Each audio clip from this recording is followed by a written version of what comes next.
Well, Kelly joins us, and you probably saw that we've all got our red glasses here, my red glasses right here, from Grand Rapids, Michigan. Love Michigan. And today she'll talk to us about the Red Glasses movement. Kelly, thanks for being with us. How you doing? I'm great. Thanks so much for having me. Nice, like your glasses. Yeah. Hey, thanks. Yeah, Kevin has not. Well, Kevin hasn't taken his off yet. He just took them off because he's got to do the news soon. But it's become a thing. Hey, Kelly, tell us about the Red Glasses movement and, of course, about Audrey, who inspired it.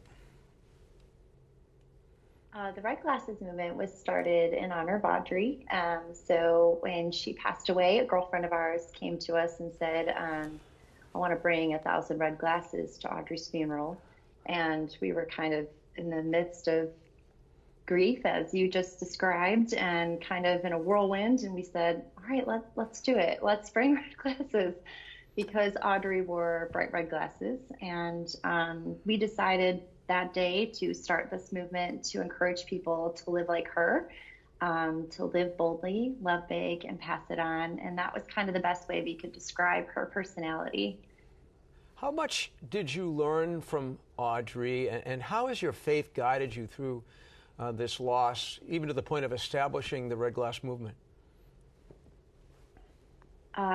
Faith was my lifeboat. It still is. That was the first place that I turned. I didn't, losing a child is, and even Jay, as you were talking about losing your sister and your brother-in-law, and I'm so sorry about that. But when you go through loss, there's two directions. You can go up or you can go down. It's kind of the way I saw it. And just being able to reach out and getting to know God better, and then looking back on our life with Audrey and seeing all the people that he put in place to get us through her life, to enjoy her, and to get us to be able to survive losing her. It was just so magnificent to kind of take a zoom out, and look back and see and be like, wow, that really was the plan. This was the plan. And now we just need to work as hard as we can to make Earth as much like heaven as we can till we get to see her again. So it was a huge lifeboat for us. How old was Audrey when she passed away, Kelly? She was 5. She was 5. Well, she's certainly in my prayers as well.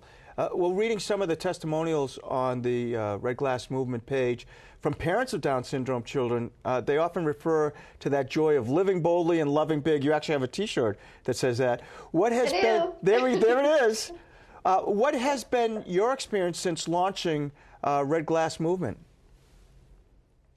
Yeah, it's been fantastic. I mean, it started a lot of conversations with parents of kids with disabilities, whether they're even parents of adults with disabilities, kids with their children that have disabilities, and then just learning about other people's loss and trials. It just kind of brings those conversations out, and the main theme through all of it seems to be hope and joy, and trying to find that joy. And so, and it's really opened up a whole another world for us. We had friends with kids, little ones with Down syndrome when Audrey passed away. Of course, we were involved with things, but since then we've become more involved with the adult population, young adult population of people with disabilities, and just learning that, they sure are important in our community, and what a bummer it would be if they weren't here, if we didn't have these experiences, because they teach us so much. I learned so much from every interaction, and often we will say, I think the community with disabilities, they kind of have it right, and the rest of us are just trying to get there, trying to learn from them. Yeah, we were talking about Connie before the show, who we all loved here at Catholic TV. Tell me about the movement, though. How do people get involved, and what do they do in the movement? So since we started, we've shared almost 40,000 glasses all over the world, and the purpose of the movement is simply inspirational. We just want to encourage people to live a little differently, and maybe you're already living boldly and loving big, but isn't it nice to hear that that's like the right direction to go in? Sometimes we don't always get the positive reinforcement for that we need. So The movement is simply just trying to spread this message. So even if you just tell Audrey's story, she was a firecracker. She had a ton of obstacles in life. She went 2.5 years with a feeding tube, and then her first meal was a pork chop. I mean, she was just that kind of a girl. She just busted through barriers and obstacles, and she also just brought people together. So that's kind of what we're hoping to do with this, and that's what we've seen so far is a lot of connections worldwide, where people have heard about it in other countries. We've even passed glasses off to the Pope in Rome, and it's just exciting to see that humanity is good, and they really do want this positive message, and the response has been fantastic. Kelly, as you know, and we're celebrating it big time around here, October is Respect Life Month, and we mean all life.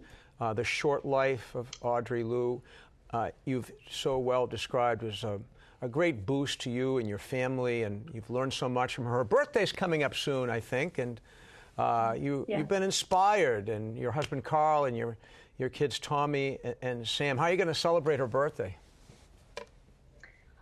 So typically for her birthday, we host something called Big Bold Love Day, and we try to bring together as many people as we can and do something to reach out to certain populations in the community. So in years past, we've done food and like home good drives. We've sat down with individuals with disabilities and made dog biscuits for Beer City Dog Biscuits. And so we're hoping to do something like that again and kind of reaching out to the community. But also it's just a great opportunity to just remember her and to kind of give us like a jolt, like get your act together.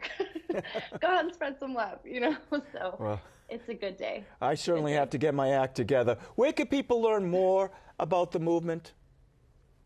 Yeah, so we have a website, redglassesmovement.org, and there's lots of great opportunities there to learn how you can help spread this message in your community, kind of become an RG ambassador is what we call them, and just share the message. We have a video that we can share, and then we always love to include Red Glasses as a reminder to keep that way of life alive. Well, we have ours on. Kelly, thanks so much for being with us. Thank you so much, Jay. Thank you, Bishop. I appreciate Bye. it. Have a great day. God bless you. Bye.